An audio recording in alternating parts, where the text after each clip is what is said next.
प्रेरणा भी रही है, हमारी शक्ति भी रही है, और भविष्य के निर्माण के लिए भी हमारी ये सबसे बड़ी ताकत है।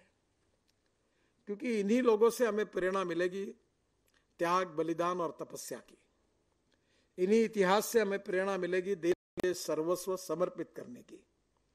और नेताजी का इतिहास तो ये जीता जागता समर्पण और बलिदान का इतिहास है। एक व्यक्ति अपने देश के लिए कितने प्रकार से समर्पण कर सकता है, इसका वो उदाहरण थे। और जीवन के आखिरी क्षण तक इस मातृभूमि के लिए, देश के स्वराज्य के लिए उन्होंने अपने जीवन को अर्पित किया।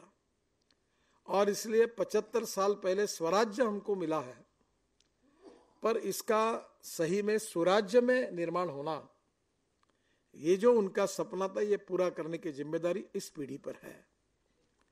और स्वराज्य का सुराज्य में निर्माण करना होगा तो केवल सरकार के काम से ये नहीं हो सकता।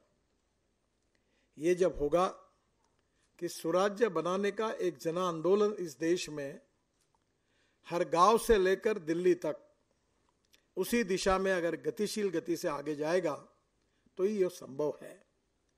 शिक्षा के क्षेत्र में, स्वास्थ्य के क्षेत्र में, इंफ्रास्ट्रक्चर में, हमारे इंपोर्ट को कम करना, एक्सपोर्ट को बढ़ाना और हमारी इकोनॉमी को स्ट्रांग बनाना। We are a rich nation with a poor population, और ये rich nation with a rich population अगर करना है तो ज्ञान, विज्ञान, तंत्र विज्ञान, इनोवेशन, एंटरप्रेन्योरशिप, साइंस, टेक्नोलॉजी, इसको हम लोग स्किल, इसको हम नॉलेज कहते हैं। एक तरफ नॉलेज एज ए पावर, उसका इस्तेमाल तो हमको करना ही है, और दूसरी ओर हमारी डिफेंस सेक्टर में हमें आत्मनिर्भर बनते हुए सशक्त भी बनना है। सशक्त इसलिए बनना नहीं है कि हमें किसी के ऊपर आक्रमण करना है। सशक्त इसलिए बनना नहीं है कि हमें किसी की जमीन को हासिल करना है। सशक्त इसलिए बनना है कि हमको शांति और अहिंसा दुनिया में प्रस्थापित करना होगा। तो जो सामर्थ्यवान व्यक्ति होता है उसने बताई हुई सत्य और अहिंसा को ही दुनिया स्वीकार करती है। अगर दुर्बल व्यक्ति होगा, उसने कहा तो कोई स्वीकार नहीं करता। और इसलिए आज मुझे खुशी है कि डिफेंस सेक्टर में हम आत्मनिर्भरता की ओर जा रहे हैं। मुझे बहुत खुशी हुई कि हमने करीब रोड जब बनाया तो एयरफोर्स का सबसे बड़ा हवाई जहाज लेकर हमने रोड पर लैंडिंग किया। मैं और राजनाथ जी साथ थे, हमारे एयरफोर्स के चीफ साथ में थे, और हमने ऐसी 20 एयर स्ट्रिप देश में बना रहे हम लोग, कुछ तो बन गई है, कि जिसको एयरपोर्ट और एयर स्ट्रिप और रोड दोनों में उसका उपयोग हो सकता है। तो ये जब हम उतरे तो मुझे हमारे चीफ ऑफ द एयरफोर्स ने कहा कि मैं फाइटर पायलट हूँ और इतना अच्छा एयर स्ट्रिप मैंने देखी नहीं, इतनी अच्छी एयर स्ट्रिप बनी हुई है, क्योंकि वो रोड था और हमारा हवाई जहाज उसके ऊपर लैंड हुआ। आज ड्रोन में, मिसाइल में, सभी बातों में हम लोग प्रगति कर रहे हैं और ये आत्मनिर्भरता की ओर हम बढ़ रहे हैं। हमारी इकोनॉमी अच्छी बढ़ रही है। मुझे अभी जिसका उल्लेख बिंदु जी ने किया अभी, कि अभी हमारे 3 वर्ल्ड रिकॉर्ड बने। 3, एक हुआ कि हम 38 किलोमीटर पर डे इस हिसाब से रोड कंस्ट्रक्शन कर रहे हैं, ये विश्व में पहला रिकॉर्ड हुआ। फिर एक दिन में दिल्ली मुंबई हाईवे पर बड़ौदा के बीच में हमने एक ही दिन में 4 लेन 2.5 किलोमीटर सीमेंट कंक्रीट का रोड 24 घंटे में बनाया, जो वर्ल्ड रिकॉर्ड हो गया। और तीसरा सोलापुर विजापुर सेक्शन में एक ही दिन में 1 लेन रोड 26 किलोमीटर 22 घंटे में पूरा हुआ।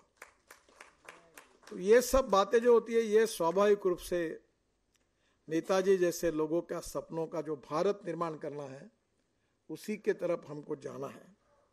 जो कुछ हुआ वो पर्याप्त नहीं है, और ज्यादा करने की आवश्यकता है।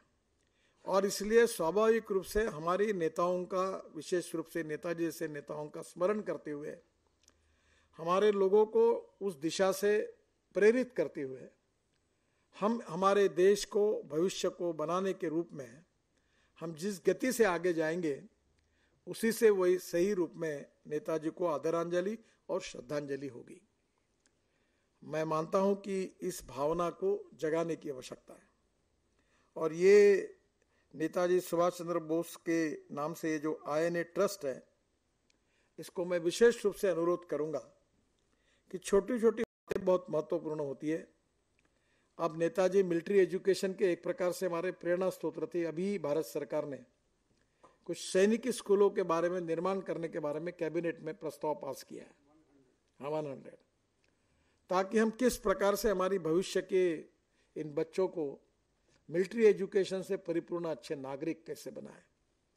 तो धीरे धीरे इन सब विचारों के आधार पर जो कार्यक्रम होगा वो आप जैसे ट्रस्ट के प्रमुख लोग, जिनको नेताजी का विचारधारा का, उनके कार्य का चिंतन भी है, तो ये कार्यक्रम समाज के सामने लाकर उसको गतिशीलता के साथ पूरा करना, यही समाज बदलने का सबसे बड़ा काम हो सकता है। और इसलिए मैं 125 नेताजी जो उनके जन्म को 125 साल पूरे हुए, उनकी स्मृति को भी अभिवादन करता हूँ। आज़ाद हिंद सेना को भी आज याद करता हूँ कि ये आज़ाद हिंद हुकूमत डे के रूप में हम आप मना रहे हैं।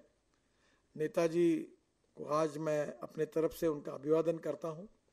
और स्वाधीनता के 50 साल अमृत महोत्सव, इसमें हमने पदार्पण किया है, उसका संकल्प आप सब लोग मिलकर हम करें और इस भाव को जगाने की पूरी कोशिश हम पूरी ताकत और शक्ति के साथ करेंगे। यही नेताजी के लिए सबसे बड़ी आदरांजलि होगी।